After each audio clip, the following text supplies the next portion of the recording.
Bonjour, je m'appelle Caroline Lavoie-Gauthier. Et ce qui me passionne le plus dans la vie, c'est d'aider les gens à réaliser leurs rêves, particulièrement les rêves qui leur semblent impossibles. Sans m'en rendre compte, j'ai toujours fait ça. Une des personnes que j'ai aidées, c'est mon père, Jacques Gauthier, qui a fait le tour de l'Amérique du Nord à pied. Oui. Et je sais qu'il n'aurait jamais réalisé ce rêve-là. Ça faisait des années qu'il en parlait. Et il ne l'aurait jamais réalisé si j'avais pas été là pour le soutenir, l'encourager puis l'aider. Une autre personne que j'ai aidée à réaliser un rêve qui lui semblait impossible, c'est ma mère, Dorothée Lavoie. Elle, son grand rêve depuis toute petite, c'était de faire du spectacle.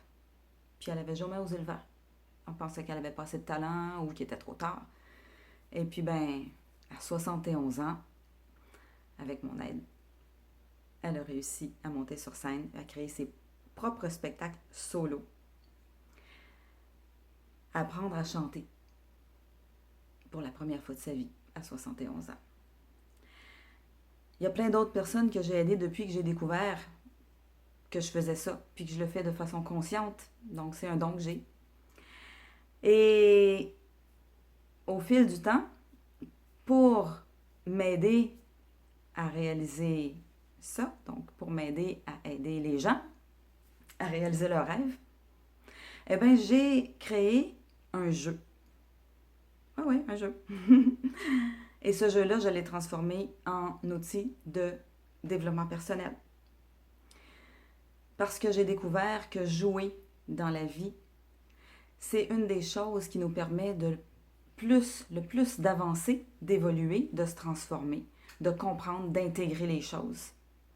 C'est super puissant le jeu, on ne réalise pas à quel point.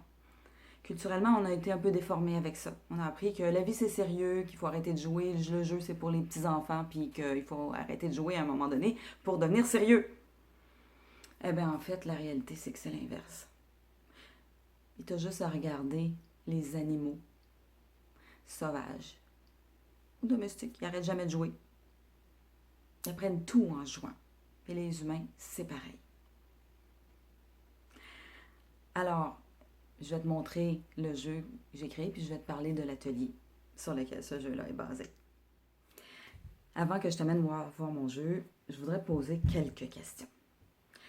La première, c'est, est-ce que tu as des rêves dans la vie?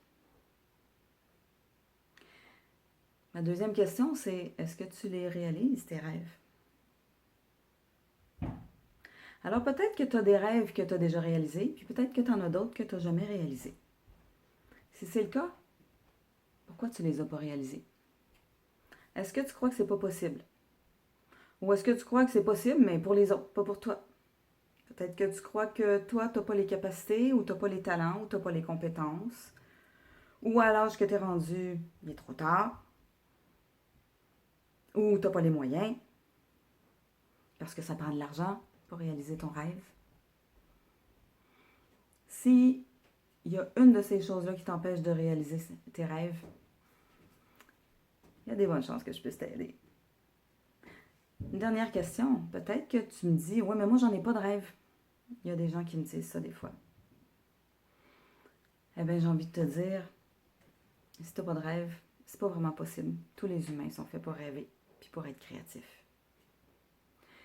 Si tu n'as pas de rêve, ben c'est parce qu'on t'es a cassés quand tu étais très jeune. Alors, peut-être que ton rêve, c'est de trouver c'est quoi tes rêves.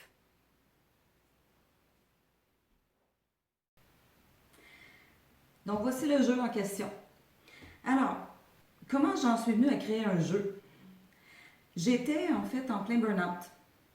Ça faisait plusieurs semaines que je me traînais, que j'avais de la misère à faire même les choses de base du quotidien, comme juste se lever, prendre sa douche, manger. Et mon conjoint de l'époque, un beau matin, il se lève et il me dit, pourquoi tu n'inventerais pas un jeu? Sur le coup, je trouvais ça vraiment très bizarre. J'avais jamais fait ça de ma vie, puis j'avais déjà de la misère à faire le minimum. Et je trouvais ça un peu fou comme idée. Sauf que ça m'a mis en branle. Ça m'a mise en branle. Ça m'a mise dans un état de créativité. Et ça m'a aidé, entre autres, à sortir du burn-out. cet état de créativité-là. En quelques jours, j'avais un premier jeu. C'était évidemment pas celui-là, c'était un prototype. Et de fil en aiguille, j'ai invité des amis à jouer. Et puis, je notais qu'est-ce qui marchait bien, qu'est-ce qui marchait moins bien. Je corrigeais, je réinvitais quelques mois plus tard les amis pour tester les corrections et ainsi de suite. Donc, en 2 ans, j'avais un jeu. Entre-temps, évidemment, je faisais de la thérapie parce que j'étais en dépression puis en burn-out. Et je trouvais ça laborieux. Et la question qui m'est venue et qui m'a mise sur toute une recherche approfondie suite à ça, c'est est-ce qu'il n'y aurait pas moyen de transformer ce jeu-là en outil de connaissance de soi et de transformation? Est-ce qu'il n'y aurait pas moyen que faire de la thérapie, se développer, se transformer, ça soit amusant? Eh bien oui, j'ai découvert que oui. Pour plusieurs raisons. D'abord, le cerveau ne fait pas la différence entre le jeu et la réalité. C'est pour ça que les animaux apprennent si bien en jouant. Et puis les petits-enfants, c'est pareil.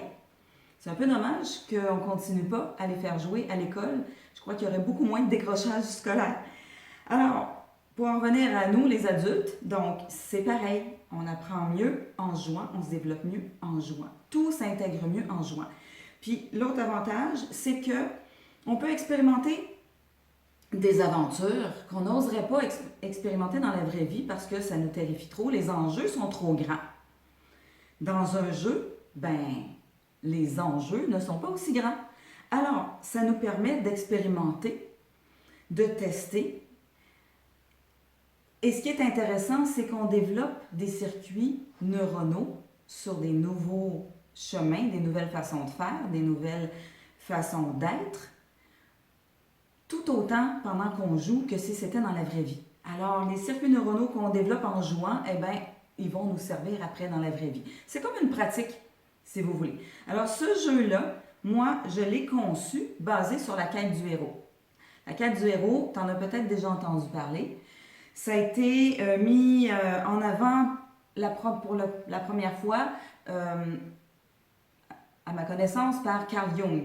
Et ça a été très, très, très popularisé un peu plus tard par un monsieur qui s'appelle Joseph Campbell et qui est un mythologue américain et sur les découvertes duquel sont basés les films de Star Wars, entre autres, le film Matrix. Alors, la découverte en question, c'est que toutes les histoires que les humains inventent ont toutes la même structure. C'est fondamental de comprendre que ça veut dire que c'est important pour la psyché humaine. Les histoires sont importantes. On raconte toujours la même chose, en fait, et ce sont des enseignements de vie. Et c'est quoi l'enseignement de base? Évidemment, ça va beaucoup plus en profondeur que ça, mais la base de la quête du héros, c'est il y a une personne, un héros, une héroïne, qui vit dans son monde quotidien ordinaire, et tout d'un coup, il y a quelque chose qui ne va plus. Et là, le personnage en question trouve aucune solution dans ce qu'il connaît. Et ça l'oblige à sortir du monde du connu pour aller dans l'inconnu pour trouver des solutions. C'est l'histoire de la vie de tous les humains, ça. Quand on a un problème insoluble avec tout ce qu'on connaît déjà, tout ce qu'on a déjà expérimenté, la seule chose à faire, c'est de sortir du connu pour aller dans l'inconnu. Et c'est le seul endroit où on peut trouver des solutions potentielles à partir de là. Mais l'inconnu, ça fait peur. C'est terrifiant. C'est normal. Et donc, à travers ce jeu-là, on apprend à sortir du monde connu, aller dans l'inconnu, expérimenter comment ça se passe quand on va dans le monde inconnu et acquérir des compétences, des capacités, des facultés qui vont nous servir dans la vraie vie après tout le temps. Ce jeu-là est aussi basé sur les symboles, entre autres des archétypes et plein d'autres symboles. Et les symboles sont le langage du subconscient. Alors, mine de rien, pendant qu'on joue, on accumule plein de symboles qui sont des messages que notre subconscient nous envoie. Et ces symboles-là, quand on les interprète, ils nous donnent des réponses, des informations importantes sur notre chemin, sur d'où on vient, où on va, comment surmonter nos obstacles. Donc ce jeu-là, finalement, je l'ai transformé en atelier. C'est un atelier qui se donne sur 4 journées. Et pendant les 4 journées, il y a une journée complète où les gens jouent toute la journée. C'est quand la dernière fois que tu as joué pendant toute une journée?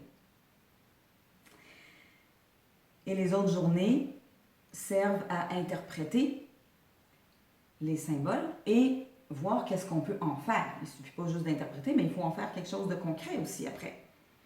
Et il y a un autre volet à l'atelier en question qui est de la théorie sur comment ça marche, comment on fonctionne les humains, comment ça marche le processus de créer sa vie en conscience. Donc, plein d'informations théoriques ou de méthodologie. C'est souvent pas juste de la théorie abstraite, mais aussi des informations très concrètes qu'on peut utiliser après dans le quotidien, au jour le jour. Donc, c'est un atelier qui permet de transformer ta vie au quotidien, d'appliquer tout ce qui se passe pendant l'atelier après au quotidien. Donc, en groupe, je prends un maximum de 6 personnes parce que c'est un coaching individuel que je fais finalement dans l'atelier. Et c'est important que je puisse accompagner en profondeur chaque personne. Plus que 6 personnes, je ne peux pas le faire aussi bien. Et il y a une interaction entre les gens aussi, surtout pendant le jeu, mais aussi pendant les autres processus. Puis c'est vraiment riche, cette interaction-là. Par contre, pour les personnes qui, pour une raison ou une autre, préfèrent vivre l'expérience en individuel, ça se fait aussi bien. C'est aussi efficace au niveau des résultats. Bien, si les gens aiment être en groupe, puis l'expérience de l'interaction avec les gens, c'est sûr que c'est plus amusant en groupe. Les gens qui aiment moins l'interaction en groupe, eh bien, ça se fait aussi bien en individuel. Donc, c'est ça, l'atelier que j'ai créé. Je l'ai appelé Envol. Parce que, en fait, mon but, c'est d'aider les gens à sortir leurs ailes, les ouvrir toutes grandes, puis prendre